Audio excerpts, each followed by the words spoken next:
Okay. We are recording. Hi, everybody. Welcome to our Thursday book launch. I'm Malika Albrecht. I am the founding editor of Redheaded Stepchild, and I'm super excited to be celebrating tonight with John. It is crazy. We were figuring that we probably met on Zoom about 5 years ago. Oh, thank you, Andy. I do have you listed. And yes, Mickey, I'll put you on. And what's crazy is at that time, John, you had, one book that you had self-published. But since then, in that 5 years, this has been a busy human being. I think the 15th or 16th book just got accepted for publication like 3 days ago. So a year from now, we'll be celebrating once again. I'm just going to tell you a little bit, and then I'm going to turn it right over to John because I know we're in for a lot of fun. I appreciate everybody for being here to celebrate with John. John is a gay poet who lives in Kentucky. Right now, he's calling in from the Maryland area and has been to DC and Busboys and Poets reading, so having a blast. He lives in Kentucky with his husband Josh and their dogs and cats. His latest full-length book is My Husband Holds My Hand Because I May Drift Away and Be Lost Forever in the Vortex of a Crowded Store. Published with Flowersong Press, came out this December 2024. His latest chapbook is Melancholy, Arcadia, published with Harbor Editions, which it came out in April 2024. John, thank you so much for being here and calling in when you're on the East Coast tour. And I'm turning it over to you. I am so excited. Well, thank you for having me. And I'm sorry I'm so sporadic now.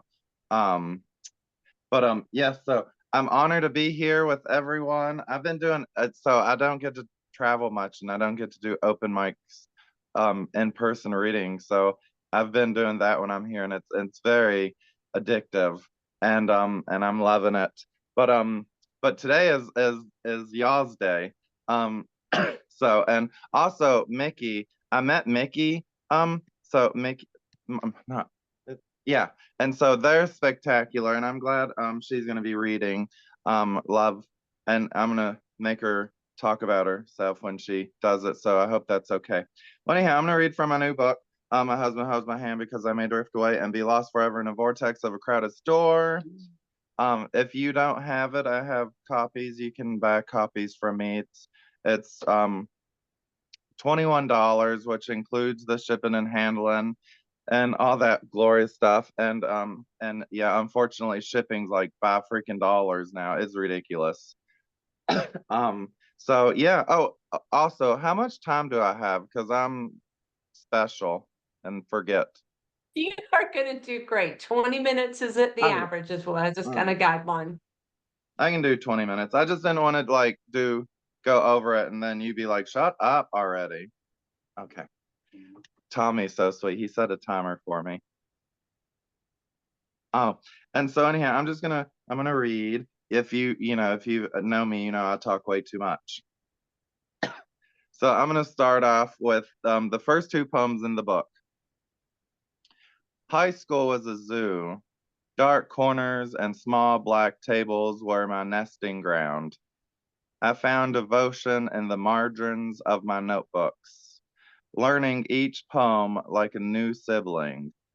I studied their hands and faces because eventually they would die, their bodies firebrand. Thank you, and that's that poem. Um, and so the end of that poem, when I turned 18, I took all my poems in my grandmother's driveway and I burned them. It was like a cleansing, like a new chapter. They all sucked. Um, but I learned a lot from them.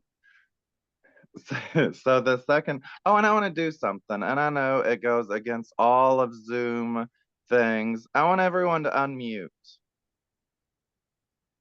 Well, I can put us all in the gallery if you want that, so you can see everybody at Yeah, once. and unmute so I can hear people. I've learned that in person you get to hear everything and and it's like a real experience. And so I wanted everyone to not be muted so that way we could interact as I was reading because that is so much fun, and I've never really got to experience that until this week, and it's the best. So yeah, everyone unmute, and if your dog barks or or you kick something, it's okay if we hear it. It's not going to interrupt me none.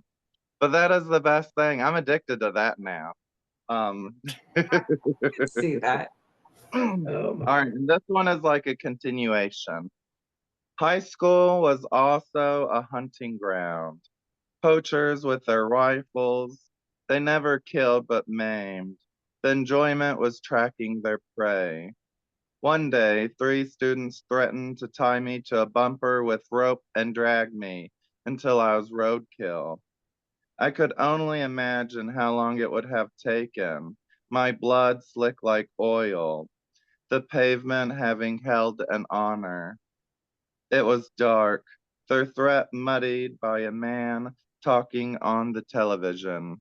And that's that poem. All right. Thank you, everyone.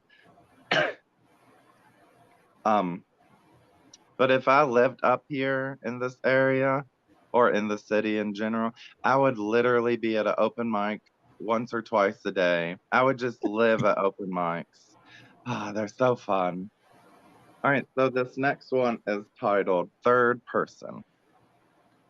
We're at the end and fraying. Collect me in your fingers. Slide me through the eye to mend us, or release me so that I do not dangle. And that's that poem.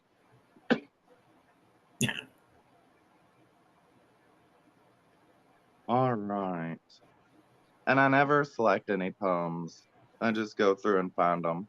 It's fun. I think spontaneous is funner than prepare. Because and I'm not saying nothing bad about anyone, but for me, it's like robotic. And I just like to have fun and be like, oh, yeah, this poem. This, this poem's really short. It's called Artwork or Possibly Birth. You detach her right rib cage and then her left. They open like wings.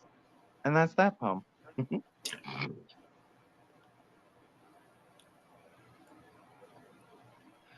Oh, I'm gonna read this one since Andy's Karen and Lauren. Why are you muted, Laura?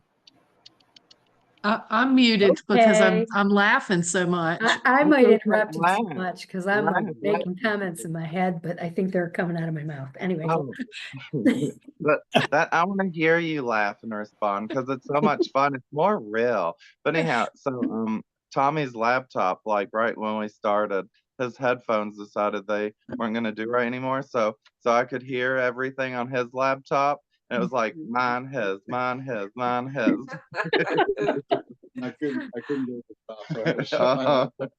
He was like, everyone quit. So this next poem is I wrote after I read one of Andy's poems.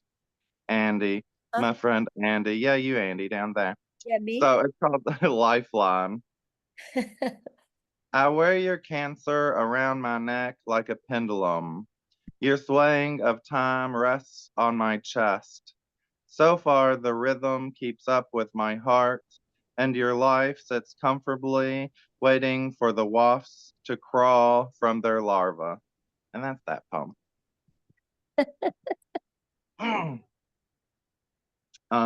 In this next poem, I say the word whore.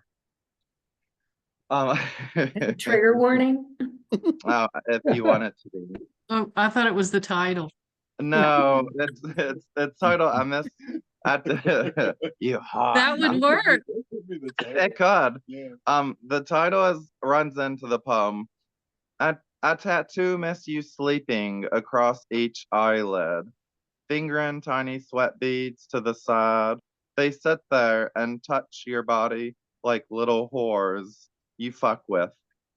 Please realize you'll understand my absence loves you when I attach sex to your lips like burnt matches. Oh, hi, Regina. Oh, yeah, that's that poem. Thank you, sorry. Oh, See, yeah, you gotta say. excited. Oh, and if you don't know, it's the new people in here, unmute.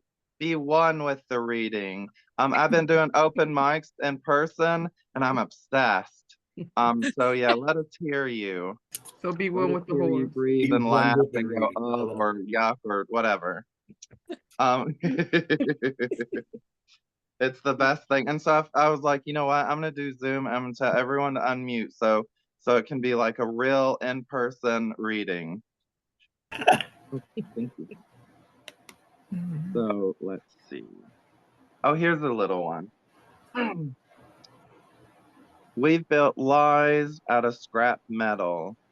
Now we sit broken and silently pulling rusty nails. And that's that poem. Wow. Thank you. But I love Flowersong Press and I love Edward because he's put up with me so for a very long time. I'm crazy, I'm curious, I'm nosy. And so he just rolls with it. So I wanna shout out to Edward. Um and I love the cover and Tommy of course Tommy edited it. But and he's edited like 8 or 9 or 10 of my books so far. He's my forever editor. And he's brilliant and smart. John's Word. making us on mic, so. And then but for anyone who showed up, if you want a copy of my book, it's $21. I have authors copies, message me or whatnot. Sorry. Shipping's like $5 now, which is ridiculous. So all right, so this next poem is titled I Pretended That He Liked Me. His smile created a fissure, thoughts streamlined. I needed intimacy, but his lips never moved. I contemplated being alive, the fulfillment I caused in another. We spoke, but he didn't understand. I would never be naked in his sight, yet all I wanted to be was naked, bared in the most beautiful way. When he stretched, I read the elastic band on his underwear, a brand I didn't know. The simplest things are erotic. I'm trying to learn love, but no one will teach me. I curled up in bed with the cold. It touched my cheek, leaving marks like bruises I couldn't hide. And that's that poem. Wow. Thank you.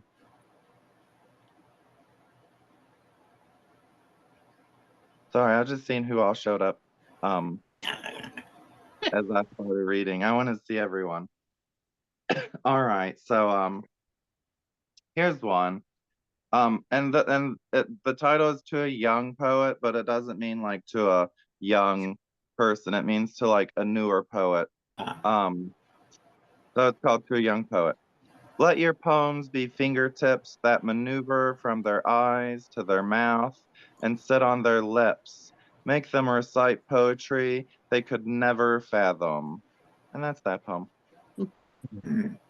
And like with the make them recite poetry they could never fathom, like make them read your poems and wish they would have wrote it and just be crazy and don't worry about anything. Here's another poem about loneliness. It's called The Boys in Ordinary Clothing. I have made lovers with poems. People tell me it is unhealthy, yet they never replace the poetry. I sit in rooms full of white and lie down. I've lied on sheets of paper, new, crumpled, torn. How warm is the poem? His eyes full of ink, his skin sweating lavender, his moans heave emotions, his tongue writes, use me, use me, use me. And that's that poem. Yeah. Thank you.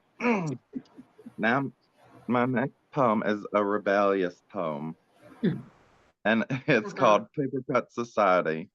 What society? Paper Cut Society.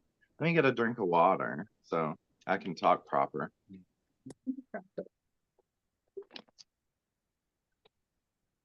Alrighty. Poetry is cut from my stomach, removal of self in written words, inside the mess of blood. I pledge allegiance to our two-faced flag and pay taxes so that my rights may be taken. Lower class means not really a citizen. I should build a wall to keep out the government, but they'll just feel excited by the prospect of war.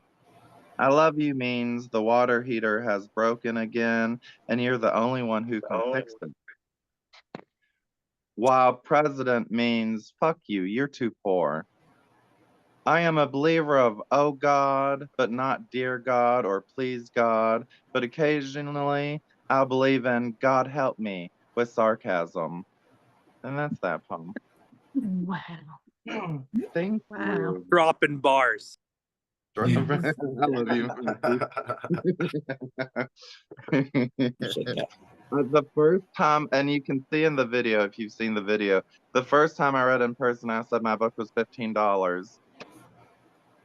I set it up for you, Mickey, you failed. And so Only people- $15?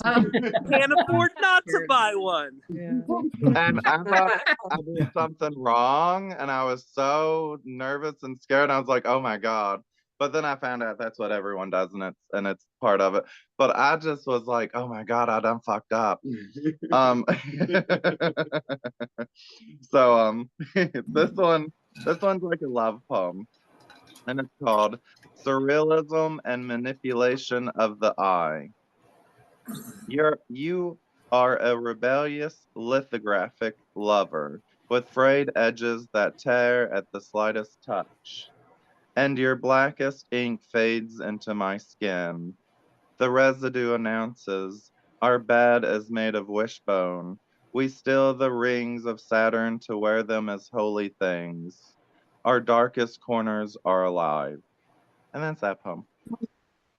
Mm. Thank you. Yep. All right, I'll read a darker poem.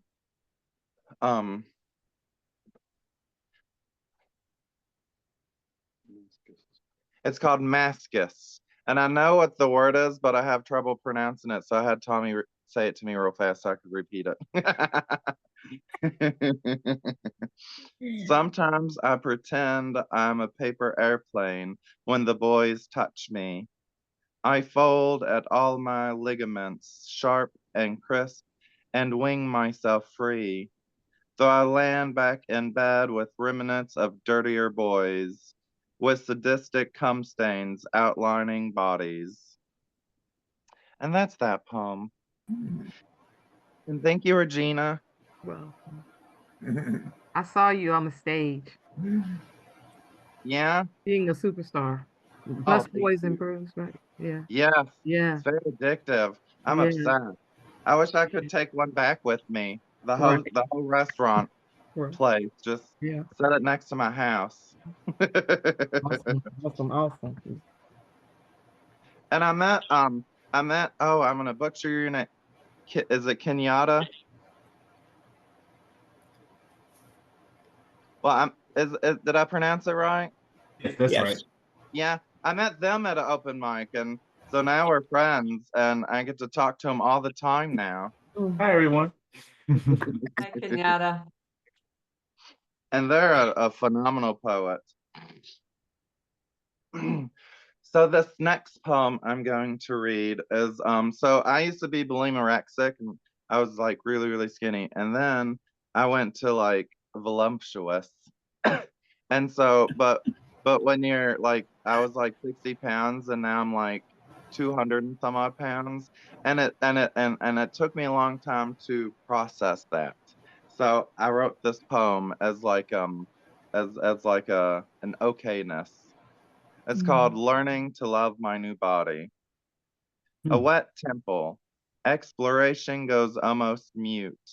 Decades pass before someone realizes thick form is beauty, is real, is natural, is not bone but coral, is not the puddle drying daily in the sun but ocean, hungry and fierce and organic. Instead of stretch marks, my body has a multitude of hieroglyphics scratched across its walls. And that's that poem. A multitude of hieroglyphs. Thank you. Now another drink of water. Oh, and two, I get up there and I'm very okay, and I try to make jokes and be funny, and it works. But then once I start reading, my mouth goes so dry, it's like the Sahara Desert, and I'm shocked anything comes out of any words or sound comes out of my mouth. Mhm. All right, so I'm gonna read a funny poem. I never write funny poems. I probably have maybe two. Unless other people think the poems are funny, but intentionally, I never write funny poems. But this one's called A Conversation. I've got shoes inside my head. Shoes? Yeah, you know, they say I'm crazy. Oh, you mean issues? No, not his shoes, my shoes. We wear them. And that's that poem.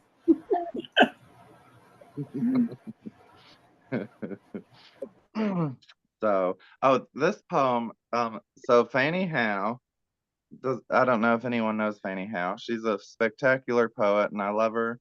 And so she's my friend, and we've been friends for over 10 years, and she's the reason I'm here where I am now. I give her all the credit because I wrote a lot of poets, famous poets, and she's the only one that responded back.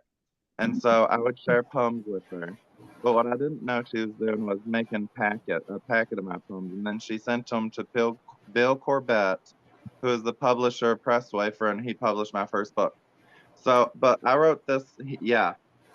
And he got hold of me and he's like, I want to publish your first book. And so I screamed, and people on the, if there was people living on the moon, they could have heard me. So, so she's been amazing. And then he opened a million doors. But this one is kindly written after Fanny Howe's poem. It's called I Birth. Your blue nightlights touch me, not with softness, but precision.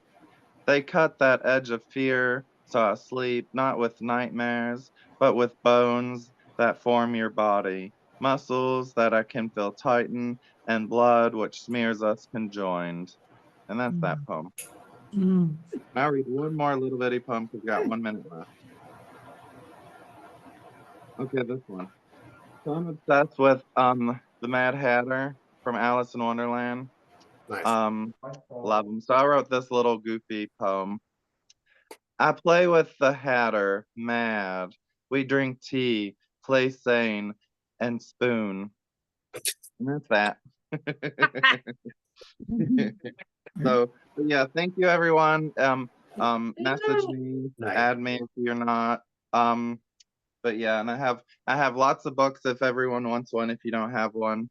And yes, I said that 3 times, but just Human in just case. a self-promotion reminder. is what it's all about. Reminder. Charm. Yeah, I mean, people need to know where to get them. So, John, you were saying reach out. Facebook is a very easy way. That's Yeah. Messenger.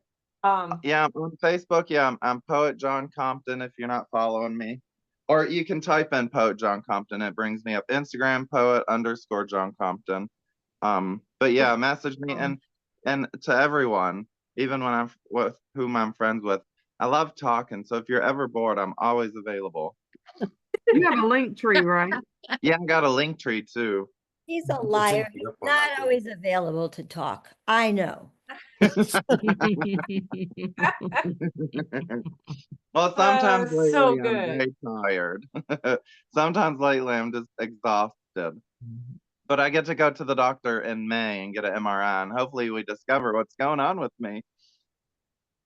It's the shoes in Yeah, your because you've head. been dealing with that. Yeah. The shoes in your head, but they're not issues. They're his shoes. So that's, They might remove some more poems from your brain, like just too many poems clogging up your mind. Yes. Oh my God, too many Gotta- metaphors. John, did I read somewhere that you're like a reader for a magazine, a reader for an online publication now? I was the poetry editor of Ghost City Review, and I did that for over 2 years, and it was just me, and I did everything. And then I was the poetry editor for Black Mountain Press, and I read manuscripts, but that went south really fast. And so I quickly left. Not because of me or anything. Like the editor quit, and then she told everyone lots of red flags, and so we made sure we were not part of that no more. So, and then if anyone seen, I made a big post about it and everything. I was like, run. But yeah, but right now I'm doing nothing, which is sad because I love it. But I have health problems, so I had to step back. Um, so yeah, but one day someone let me be a poetry editor again, and then Have no doubt. annoy everyone for their poems. You published one Thank of you for mine. asking. Oh, Oh, you can read one. Oh no, I was just saying. I was just Mhm. thinking. I said you published one of mine. Because you're an amazing poet. Oh no, you're amazing. And you gotta Published mention one your of mine, book. too. Are you reading in the open mic? Oh yes. You gotta mention your book too, which you have the new book. I do Mhm. have the new book. Yes. All right, I'll shut up now. I like that people are asking questions because this is our Q&A, and if people want to ask about process or about putting, together this book, and then I do have a question because you and Tommy have been working together for a while, and I would love to hear more about like how that goes for you. I mean, you said like he's been invaluable and you can't imagine, he's your forever editor. But I Well, thought we could talk about that because people may not know that there's poetry editors out there for putting manuscripts together or even reading groups of poems. and since the So how did y'all wonderful start? since the wonderful Tommy is sitting right beside me, I'm just gonna hand my phone over and let him tell you because he's better at it. Which part? All of it. Editing. What's up, Editing, Tommy? Our editor. history or Yeah, like our our history. process? Our history of process. History into process. And you How much time editing. do I Yes. have? So John originally started reaching out to me after I had worked with Megan Merchant on her book Before the Fevered Snow, which ended up getting a New York Times book review mention in a way that was sort of unheard of at the time, because not just because like my editing was good or anything, because Megan's really good at poetry, but because it was COVID and there was this rare moment where the New York Times book review person had like gone home and didn't have her like hard copy versions of what she was reviewing. So we were able to send an electronic version. And so she was able to read it first. And so we got kind of like this interesting moment where we got some attention for that. And then John sort of started reaching out to me, just, just being friendly, talking to me about poetry and everything. But clearly was interested in working with me on a manuscript. And it got pushed back because Stillhouse had a very like complex publishing pipeline that I was trying to get John into, but I only had so much power. So we just eventually were like, let's just edit this freelance. So I did freelance for him, and we edited Castration of a Minor God. And then that process was really important because it helped us build trust, because John didn't really have trust with editors previously. He had just had mixed experiences. But my main priority when I'm working with a poet is to build trust with them, let them know that I'm here to help their process and just try to make the poem exactly as they want it to be, with my approach trying to be like reading it as if someone who has no idea what's going on in the poem. And I'm like, well, a reader might get confused by this. What are you trying to say here? And that's a lot of my process. And John actually can tell you the way in which we edit, like on each poetry collection when he brings it to me. He crawls into my head and then sits on, Like on one of my eyes. No, it's amazing because he really does. It's like he gets into my head because we'll be editing and there'll be some issue spots in some poems, and I don't even say anything, and he just knows, and we work on it and make it better. And yeah, he's edited like 8 of them. He's edited future projects too that aren't quite out yet, because I'm like, I'm done with this. Let's edit it. It probably won't be out for 5 years, but let's get on the ball. I live in the future. I work in the future. but yeah, and he's amazing and he's super helpful and nice. And we also video call, so he edits alongside with me. Oh, Thank you for like giving more information about that. Sandra, you had a question? Yes, John, so what have you learned about Tommy regarding trust in this time that you've had with him in person?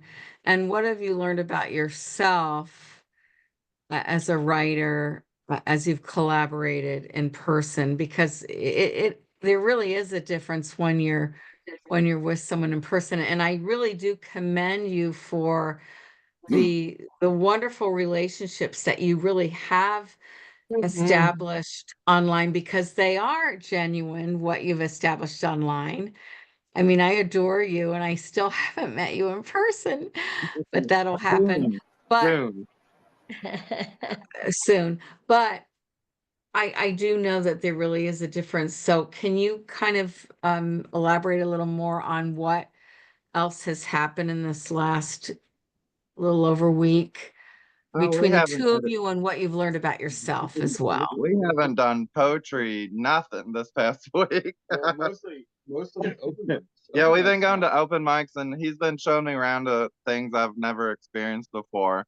So, but I'm hoping to bug him in the next day or two to edit some stuff and read some stuff. But we've just been having so much fun just roaming around and going to open mics. But through the years I've known him, I think what is really helpful, he doesn't take my poems, edit them, send them back to me, and then run off. Like, we Zoom and we do it each one together, and like he'll read my poem out loud and then edit it and stuff. So he's there at every moment I'm there, and so it's not like when you send your book or some poems off and they edit it, then they send it back to you and they're like done. So it's a mutual response instead of a one-sided type thing. But yeah, we haven't done nothing, and I don't think I've even opened any of my poetry up because I've been reading from my book. I would say that what's been going on has been very poem worthy, actually. Yes, I agree. Yes. you. Love you, Sandra. Trisha, you have a question? Hey, John. It's Trisha. Just that's how it's pronounced. Like a tree. So I'm really curious, like, how do you feel like your poetry style has evolved? Because this is your third book? 14th or 15th. Stop it. Go No. away. I've been blessed and lucky. My thing is, if publishers keep accepting me and people keep buying my books, I'm gonna continue doing it. Until then I just step back for a few years and work on my poetry, then jump back up front. But yeah, so yeah, but my poetry has evolved. I get better. And what about that is I have a selected poems I'm working on, which is my first 3 full lengths and 2 chapbooks. And so, as selected, I got to remove some poems, but I edited like almost every poem. And I told Tommy and some people, I got to put them in new clothing. I got to bring them up to date because I That's have the one. grown. I like I that. grow, every Yeah. time, every year, though that's my goal at least. And so I got to like make them better and make them, well, better in my sense, because when you're a poet, you see old poems and you're like, oh, I got to make these better, even though they might be good. So I got to play with them. So yeah, I've grown, and two, you just like with age, you have more. I read more and I write more, and over the years, and so there's a longer past than there was. So I hope that answered the question. Loving these Yeah. questions and I'm loving the answers. It's nice to hear. And one of the things that I enjoy is that yes, your skill set is growing, but it's still authentically you, and it feels more like you're coming into alignment of saying it the way you want to say it. But I have to also say that I so am happy that you still say, and that's that poem. Right, yeah. Love you for that. It's my trademark. I try to give it up once. Don't. And No, I you would be and then, can't. shy. and then I got yelled at. No, John, So yeah, no. that's my little trademark. John, if you ever die and have a headstone, that's what you should put on it. We just talked about that like earlier today or yesterday. Tommy's like, when you die, on your headstone it'll say, and that's that poem. Right. That's it. Just maybe the name John love it. Compton. I love And it. there's that That's poem. that Yeah. poem. Hey, John, I got a question for you. That's so funny. Because yeah, Tommy's like, oh my God. And we talked about it, and that's great. Perfect timing. Brandon, you had a question, and I think Laura did. Yeah, hey John, quick question for you, buddy. Yeah. So we both started on allpoetry.com, right? You were much younger then, and so was I. So you made a comment earlier that you were 18 years old, I think you said, when you burned all of those poems on your driveway or your mom's driveway. So I want to build off of Trisha's question, and I want to ask you, past evolving, what would you say, since you just also mentioned about putting your older poems in new clothes, but you said that you thought those poems sucked. So let me ask you, what would you say right now if 18-year-old you were still here listening to you? What would you say to him about putting those poems in new clothes? Oh, those were redheaded stepchildren. They couldn't get any better. They were bad. When I was younger, everything I wrote I thought was a masterpiece, and they were garbage. So there was no saving those poor things. But it was refreshing because it was like a new chapter was opening, and I had learned from those, and they brought me to where I was and needed to be, and I released them. And also, I released them so no one could ever see them. Of who hadn't seen them yet. But because I was on a poetry message board when I was younger, and so those people seen them. And but yeah, the poems that from my first book and so on, they were good at the time. And then, every poet, as years go by, you look at the poems you loved and you're like, oh, that could be better. And so that's what I did. I made my poems better, in which I thought would be better, would make them better. But the poems when I was young, there was nothing to save those. They was gone. I was trying to alley-oop you there into a really nice answer. They were much prettier embers than they ever were poems. I love it, dude. I love it. Laura, you had a question? How long are you in DC for? Until like Sunday night, early Monday morning. My bus leaves at 5:55 Monday. Because I live in Alexandria. I don't live in North Carolina anymore. What? I was gonna say you two should connect because you're not far from each other. No. We went to Alexandria. I'm in Herndon. Oh, okay. Not far One of my friends lives in Herndon. Well, she's in Russia. Okay, that's a busboy and poets meeting, a meetup. We should go to meet Laura and Brandon. We got to meet too. Let's do it. Messenger me on Facebook. Oh, we should do what day? Like Saturday, Friday, Saturday. We should all do like go hang out at Busboys on a Saturday. Saturday open mic Busboys. Let's do it. Cool. Wherever it is. I don't know where it is. But Well, there's more than one now bus. I'm a little jealous. But like I'll post it where I'm gonna go. I'll be like this Busboys. So just everyone stalk my Facebook Saturday. Oh, that's a great idea. Cool. I'm jealous. Oh, Right, Karen? Me too. Yeah. I think that's a I'm great jealous. idea. And so somebody's gonna have to Facebook Live some episode of that. I'm putting that out there to be inclusive and let us know Saturday night. Yeah, do that. Well, thank you so much, John, for letting us celebrate with you. And we can just take a moment. Yeah. Also, thank you for taking a moment, but I want to, some of the open mic, I may be in a car, so I don't want to be rude and leave, but we're going to our friend Susan's house, who I also got to meet since I've been up here. So we're gonna go there. So I might be in a car listening to y'all read poems because Okay. we're gonna leave about 8-ish. You're still with us? You're still with us? A little later. Later than But yeah, so just so y'all All know. right, guys, so we will get, yeah.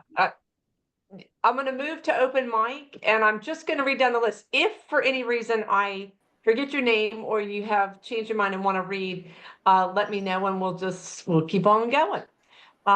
Chrissy, I'm gonna start with you and I'm gonna pause again. And Tony, I had you next.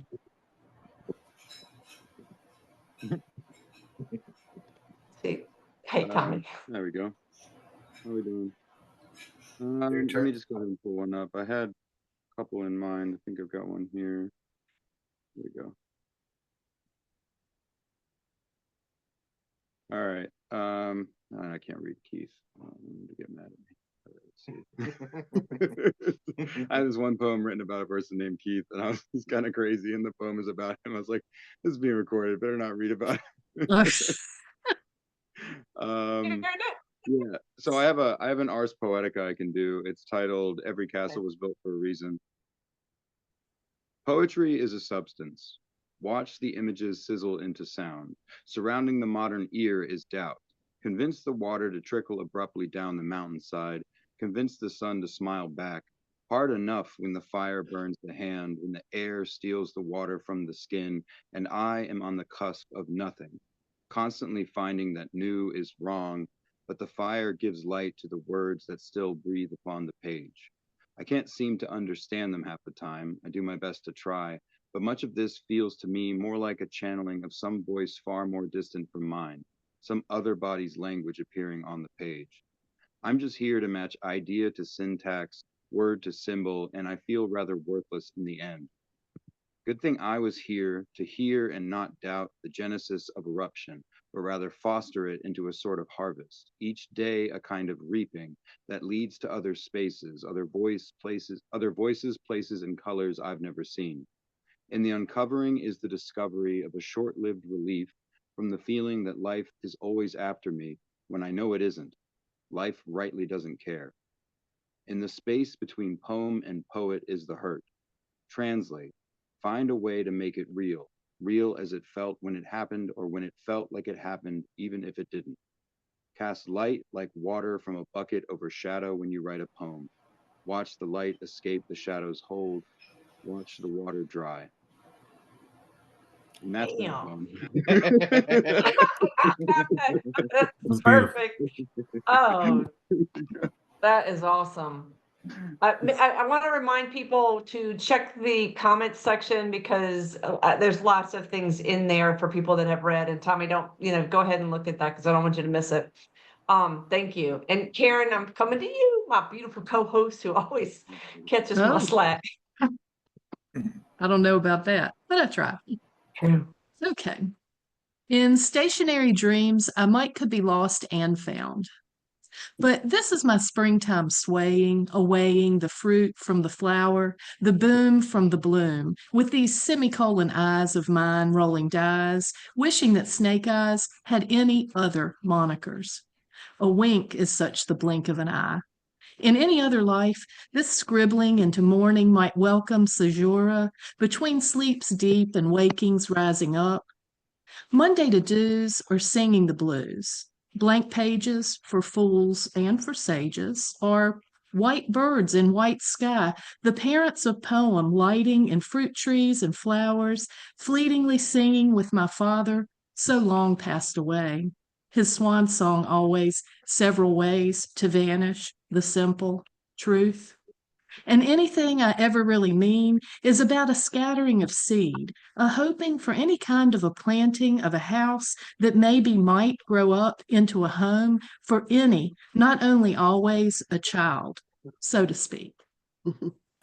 Damn, grow up into a home. Oh, Karen, that's awesome. Damn. And For those of you who are just coming here, our open mic is always just freaking fire, and now you see why. Nick, I got you next. Okay. Bobby Barebutt. Bobby is a nudist. He's also a friend. In fact, he's a friendly nudist. His men's club meets once a week at public places that have been privately rented so that the congregation can cavort without attire. Bowling in the nude, anyone? Oh, yes, that is something he's done. Standing erect and carefully aiming his balls. Seen from behind, he added new meaning to the term split. Among other activities requiring bare essentials have been camping and cocktail parties. I wouldn't touch the latter in this poem with a 10-foot pole or whatever. He's very fond of my poetry. In fact, he keeps track of my readings and sometimes edits my work. Occasionally, his group holds book club meetings with special speakers. He has invited me to be a reader at such an event with the qualification that I do it in the nude. On hearing this, I almost onomatopoeiaed in my pants. He has tried to soft talk me into it several times, guaranteeing that after several minutes I would be perfectly comfortable. I refused on the basis of modesty and not because I couldn't figure out what not to wear. It's understandable that the group's repertoire has never included tennis or trampoline. Although the night they rented the pizza parlor, the chef wanted to know if they preferred peanuts or pepperoni. I haven't seen Bobby for a while, but he was planning a new Caribbean cruise on a ship called Ceaseless Fun. I reminded him not to forget sunscreen and that I would be at the dock, with a welcome home gift of designer socks. Thank you. Reminding everybody once again, please check the chat section. It's a little lively in there, so don't miss it. Julian, I have you next. That wordplay was wild. I'm gonna pee my pants. Dang. Loved it. Well, yeah. I might like to read something let's see. Let me see if I can find something. Can you let me do it a little bit later, Malika? Of course, I will come back to you. I have a feeling you want to respond to the vibe, and I'm down for that. I want to respond to the vibe, yeah. No worries. Lynn, I've got you next, if that works. Yep, that works. Why I am not a ballet dancer. I went to ballet class and was bored. I wanted toe shoes with pink ribbons, but I had to wear ugly black flats burdened by elastic bands, a black leotard that didn't have spots, black tights. My hair was pulled back tightly into a ponytail and then wrapped into a bun. The bobby pins poked into my head. Madame Jacques had eyebrows drawn on her face, and she wore bright red lipstick. She spoke of pliés. I was scolded for hanging on the bars. The class was at 9 a.m. on Saturdays at the Masonic Temple in Crawfordsville, Indiana. I remember bars on the windows. My parents took me to Indianapolis to see a movie of Swan Lake with the Russian ballet. The dancers had bulgy legs. I cried. My mother insisted I wanted to be a graceful ballerina, but I didn't. In 1957, I wanted to be Mary Poppins and be able to sail through the air with my parrot head umbrella and to be able to pin up stars in the sky with Mrs. Corey and her daughters. And that's that poem. That's awesome, Lynn. Oh, so good. Oh, that's so good. Julian, you want me to come back to you? Yeah, sure. I'm ready Awesome. now. This is not quite as funny as the poem I'm responding to, but it picks up on the whatever the ambience of it, I guess. It's called In Durham, Living on the Margin. We did it for them, an old friend said, sweeping up in his hand the whole downtown from 5 Points east, and then they didn't want it. 1980s, New South, done up for them, slick as a Barbie doll.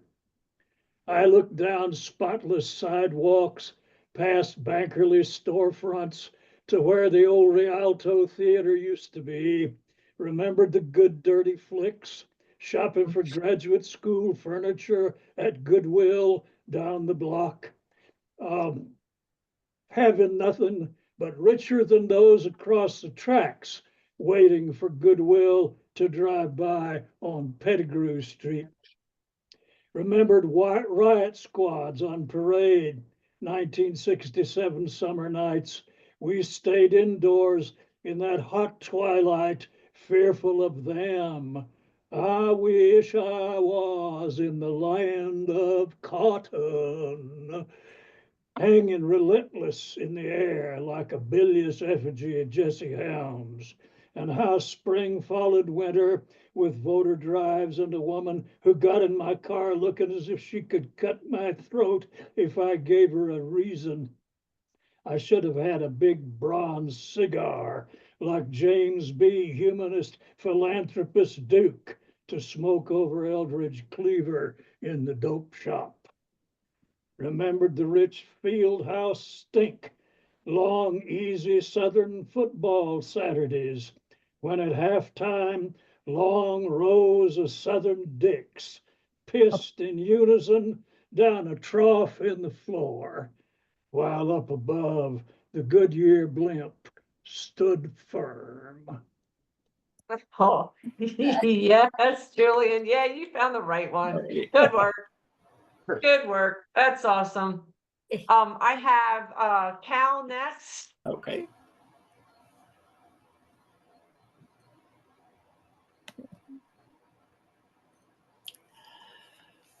I picked this out because it's my one, shall I call it, gun poem. I'm wishing I had something that was funnier for tonight, but anyway. And this I wrote July 28th, 2015, which is almost 10 years ago. And the problem was not even new then. It's called Our Life and Times. Funeral after funeral we watch, but none will top the one in Charleston when the president sang Amazing Grace. Are there finally no more words of shock or grief? When will the national well of tears run dry? 204 mass shootings in the USA in 204 days. We hear that stat and we question, but did someone die in every one? Why were they not all on TV? Is this real or the propaganda of paranoia? How can this go on week after week? We didn't know. And Bobby Jindal or some other governor, some other politician jumps in front of the camera, barely able to conceal a smile, and says in righteous rage, "This is not the time for politics. We need time for this city to grieve." Well, no, Bobby. Our grieving is done. We're past grief. We, the nation, are in some other place. Is it anger? We need someone to shout you down, Bobby. Someone needs to take control of this lifestyle of grief. Listen, it is not going to stop. We are too full of guns, yes, and crazy hate, though it makes us sick when we hear the words, both sides need to. There is a national malaise, that word again. The economic indicators go up and the people's confidence goes down. The mourner in chief sighs. He knows if we think it's fine to murder 6-year-old children and not put a limit on our treasured guns, what? Are we past saving? Remember the last time of national malaise, Jimmy Carter was president, and a former actor was scoffed. Reagan could never be president, they said. Gerald Ford said. The nation was sad and fed up. And now we have Trump. Thank you. Hey, thank you, Cal. And as somebody said, yeah, words that we need to be heard. Make sure you're looking at the comments. I'm gonna just give the list that I have. I have Regina, Brandon, Andy, Mickey, Laura, and Kenyatta. We'll go in that order. Regina? And if I missed anybody, send me a message. Hi, everyone. So in honor of just coming out of Mercury's retrograde, I wanted to share a poem from my new book, Whispers from the Multiverse, and it's entitled Retrograde. A sister friend came to me today saying that she felt off kilter, like the world was playing tricks, car wrecked, insurance not covering all of what she wanted, what she needed for it to cover, having paid consistently, faithfully over these years. I told her, as we have the same number of birthdays, mine before hers, that 55 is a time. It's a whole mess, honey. We laughed. Then I told her that it is surely Mercury in retrograde, and we laughed some more. Then, yielding to our indoctrination, no, girl, doubling over, steeped in religiosity, having been brought up in the word. I sometimes forget that so much of the God of our ancients is wrapped in stars and winds and cleansing water and purging fires in the least rigid of ways, talking, moving earth and skies, rescuing, even when we forget the promised power. We revert to westernized boxes of place, destiny, fixed time. But God has the world in God's hands, power flowing to and through. Of course, she then reminded me of the time that we had our brooms balanced upright in the middle of our kitchen floors, a test of magical prowess. She took hers down before I did, said it creeped her out. It was a joke, and I love to take them far, but in truth, this monument of my inherent power somehow made me feel more able, more free. It stayed up long time. It was not removed before I said it could be. Nobody did. Its ever-standing presence lifted me, emboldened me, and reminded me that there really was something in me, maybe like a too often smothered power. Science, magic, Black girls, God. Ah, beautiful. Holy yeah. Thank you, Regina. Please look at the comments. They're rolling in quicker than I could even glance at them. Brandon, I have you next. All right. Thank you so much for having me, and congrats, John. And I'm looking forward to meeting you on Saturday. This is called Ode to Wile E. Coyote. He's still out there in the Grand Canyon of our youths, plotting, scheming, less the villain we were led to believe, and more a starving artist painting impressive murals on the rocks in mere moments. Carefully selecting from the full arsenal of mail-ordered Acme booby traps. His determination to finally catch the most delectable meal possible, having been hardened by taunts of meep meep and what we children used to call failure, still learning how to appreciate the journey. When the boulders of realization come crashing down the mountain of his shortcomings, he grabs whatever he can shield himself with, usually a parasol, not looking his constantly unfurling tragedy in the face. Each time he fastened himself to the rocket, doomed to an eternity of malfunctions, which fired off into the sunset, I suspected he was enjoying the wind on his face, surveying the canyon below, searching for the next perfect location to stake his claim as patron saint of perseverance. Because after it crashed and exploded, he stood back up, dusted himself off, got back to work every single time, and I kept rooting for the underdog, calculating his impossible chances of success. The greatest meal of all, firmly in sight, unflinching time and time again as the Roadrunner approached, having never learned how to give up. And that's that poem. Yes. Oh, yes. Oh my God. That made me so happy. Right when you started the title, I was like, I'm in, all in. Thank you. All right. I've got Andy, Mickey, Laura, Kenyatta, Dakota, Shamala, and Tricia. So just to let you know, I understand if people can't stay, but that's our list and I'm excited. So we're gonna keep going. Andy, I have you next. Thanks. John? Did he hang? Can he not even hear us? I'm here. I'm going to the car. Okay, well, before you get there, so I'm going to put the onus on you. I have something that's going to be in the book, okay? And I have something, because you always accuse me, and he's right, mind screwing everything to death. I edit my edits, my edits. This is something I wrote today. It is not edited. It may suck.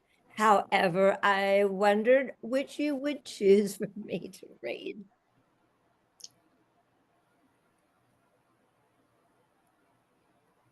He went away. Okay, I'm going to guess he might just say, unless somebody else wants to answer, to read the one that's completely unedited and it's a virgin. Okay? Do it. Okay. One fish, two fish, red fish, blue fish. My childhood drowned on streets, drenched in petulance, washed away off ramps, hijacked my oxygen, and turned me blue, caused me to compose dreamed up lyrics alone in my room. This moonbeam hummingbird purged emotions pulsing through bare bones. Blood stood over a toilet, mindlessly prattling. I wish I was an Oscar Mayer wiener, and if I were, everyone would be in love with me. Shortchanged, unpeopled of rhythm from human pianos, I never mastered rhyme or free verse. A child's withering hunger fell from blank manuscripts. A dreamer, sans a dream. End poem. A dreamer sans a dream. Thank you, Andy. And I've got somebody else had already written in there, right? Read the new poem. So it's like you got the message before even saw it. Make sure you check the chat section. I have Mickey next. Hello. My name is Mickey. I met John a couple days ago, and John and Tommy were the first people in my life that told me that I should publish a poetry book. And so I'm kind of been inspired, and I'm a spoken word poet. I'm based out of DC, and I'm going to share with you guys a poem called The Manliest Man in the World. This poem is dedicated to my dad and my ex-father-in-law. My old man is the epitome of man. So manly that he lives in a man cave. He's got this manly mustache, and he doesn't get scared watching movies about man-eating monsters. A real man's man. So manly that he could have ripped out a rib to form woman. So manly that he keeps his man card in his 4-inch thick wallet tucked in his cargo shorts. He is so manly that he would never write poetry or rock a man bun or get a manicure, and he thinks that any man that does is absolutely gay. And don't get him started on those manic transgenders walking around with man boobs and mental illness inherited from their mother. And we kids knew better than to ask for help with any sort of household cleaning, because he would tell you that right there is skirt work. Such a manly man that I only ever saw him cry once. And that was when his dog died, man's best friend. See, he was too busy manhandling me and my brother, talking to us man to man, telling us we just needed to man up. So here I am, a biological man with meaty man hands and a laser hair removal baby face that I don't have to manscape. And I tried desperately to be a man, forced myself into this hand-me-down masculinity, wore it like an ill-fitting suit, hoping one day it would start fitting me. It never did. You see, even before my transition, I would never have called myself a man. In the peak of my closeted era, I would have called myself a boy, one step above a man-child. Ironically, I had plenty of men call me Nancy boy, tell me to put down my man purse, those same men calling me gay or feminine because of my quirky mannerisms. Little did they know I was on this life or death manhunt, using all of my manpower, spending countless man hours trying to find why I didn't fit in their patriarchy. The more I searched, the more I realized this wasn't just me, this weight, this expectation, this pressure, not even men fit.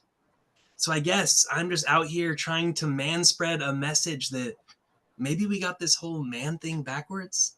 Like maybe we need to focus less on the size of our manhood and more on the size of our heart. And fellas, if y'all really need a trans woman to mansplain this to you, so be it. We need to focus less on being a man and more on being mankind. Poem. Fuck yeah. Excuse my language, but holy shit. Thank you. Oh, yeah. Oh, life or death manhunt. Thank you so much, Mickey. I'm glad you were here. Please check Yes, indeed. the comments. They're wheeling in. I don't want y'all to miss these. I have Laura next. Oh shoot. I really don't want to follow that up. I was gonna read this silly poem called Not Wordsworth, and it's about daffodils, but I'm gonna read a poem I wrote in response to After This and That at the Frick by Miller Oberman. It's called Noise. You speak to me of men's things. I fail to hear them. Pray for velvet relief to deliver me from frippery and the nowhere graying world where meaningless noise sprouts uncultivated. Frank O'Hara had it right. Spend your lunch hour in the park, on a bench, or hunched over in your car, writing. And that's that poem. Laura, I love that people are speaking to each other with the poems. Thank you, guys. That's important, Yes. important stuff. Yes.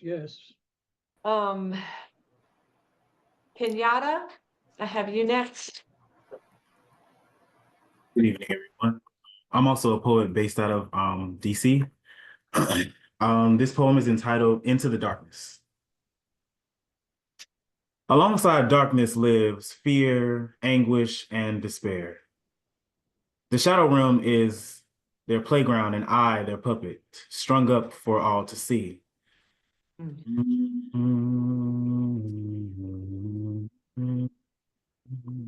To become who I need to be, I must travel into the darkness.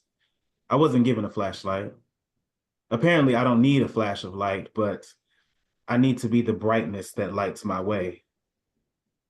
I am not just the light that illuminates my path. I am the sun of the being who lights the world, so I must trudge through uncharted territories as the light, holding myself high, allowing myself to shine.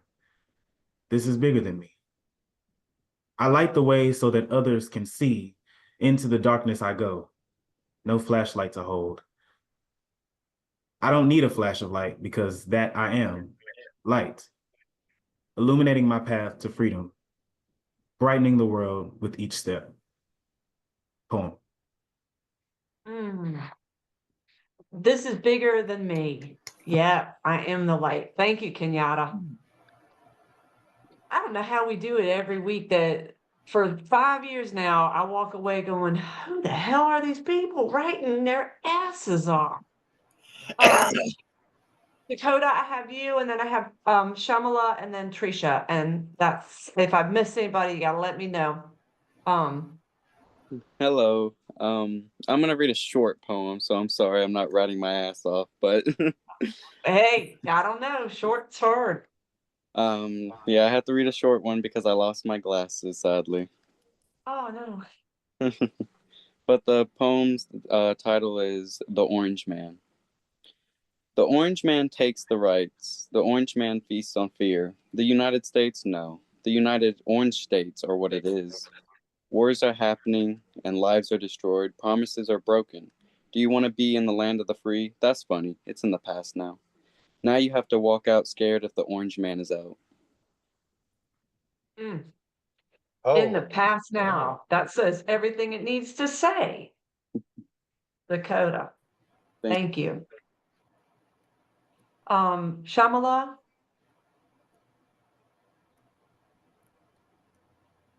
I have a book coming out in a couple of months, and Malika reminded me last week. So, and I don't know if you all get like tired of your work when you've spent a lot of time on it, but I'm going to read from that because I need to get used to liking it again. So, um, this is called When I Crossed the Ocean. They told me I was manic depressive. I'm not manic depressive, not crazy. I'm an immigrant. I have different rules inside my gut. What to do and not do, how people should behave, what is the meaning of life, all that. It's too late to go back, though. I've gotten used to American food. Meat undercooked by Asian standards, no vegetables. Going home to eat full up Malaysian food, chili and fermented fish, and all the interesting parts American butchers throw away would be a bit tricky now. It's a one-way journey, this immigration business. But everybody tells me I've done well coming to America. Only there's this bipolar nonsense. One pole in America, one on the far side of long oceans. So here I stay, stomach and heart and mind all bewildered. You know, to me, these poems are still speaking to each other. And I'm so glad because I know it's hard to come back. You know, the excitement, once you have the book in hand, you'll be back on fire and in love with these poems. They're gorgeous. Haven't read but been lucky enough to read the book several times. I have Tricia. That's it. Yay. Okay. Right. Thank you everyone for being here. And it's good to see some faces that I've seen before, Regina and Andy and John, um, and Karen, and some new people that I haven't met yet, but I'm adding you all to my Facebook, so please friend me back. Um, I just had a poem published by Burning Word, uh, which is a fabulous journal. And since John's poem book title references his husband, I thought this kind of was appropriate. It's called What Nobody Tells You About Marriage. What nobody tells you about marriage is it's blackheads and popping pustules. It's watching someone get old in the shower, tweezers and hair in the drain, and knowing where the scissors are. It's 3 hour long fights about what kind of cat litter to buy at the pet store, and knowing you are both responsible for all those eggshells, both on the hook for that $60 parking ticket, no matter whose fault it was. It's remembering the good times and also getting undressed down to your worst layers. It's lying on the bed in a pile of your own tears from laughing so hard. And it's like having a mirror that follows you around, reciting everything you've ever done wrong. It's agreeing to destroy someone else's life together, your children, your neighbor's peace and quiet. It's mutually disappointing your parents by trying to follow your dreams. And it's fruit flies because somebody left orange peels under the bed, somebody left tissue paper in the sink, somebody didn't clean out the blender again. It's knowing what they had for breakfast, demanding they leave some over, demanding they pick up bread on the way home, pick up orange juice, pick up their goddamn socks from the living room floor. It's asking someone to pass the salt and open the blinds and hand you that thing off the shelf and knowing what that thing is. It's confessing you're still unhappy, that their love isn't enough to fix you. It's slamming windows and books and screens and walking into the other room and slamming the door shut, even though you know there are no working locks on any of the doors. It's knowing when you lie to yourself, somebody will catch you like a net catches a trapeze artist or a fish that's wriggling in the sea. Tricia.